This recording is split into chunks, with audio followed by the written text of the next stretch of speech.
Vi kot predsednica države ste zadovoljni s plačo? Jaz sem absolutno zadovoljna s svojo plačo, nisem pa zadovoljna s plačnimi razmerji med ljudmi, ki opravljamo najvišje funkcije in tistimi, ki so pod nami.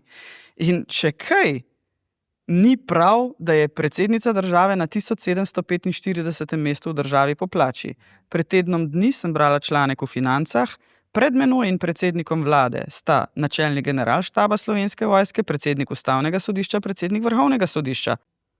To se mi ne zdi prav. Če imam jaz zdajle plače 4.000 evrov neto, absolutno sem zadovoljna s plačo. Ampak da ima pa nekdo, 5.000 evrov neto in opravlja funkcijo, ki je pod menoj, pa ni prav.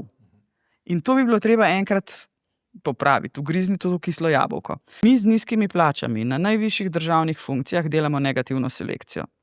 Če bi mi želeli dobre gospodarstvenike spraviti v slovensko vlado, ki imajo znanje, energijo, vizije, na 3.500 evrov ministrske plače nekdo, ki ima danes 10.000 evrov neto plače, seveda ne bo šel. In s tem se nam ta kadrovski bazen izvrstnih strokovnjakov, ki jih v Sloveniji imamo, zelo, zelo zmanjša.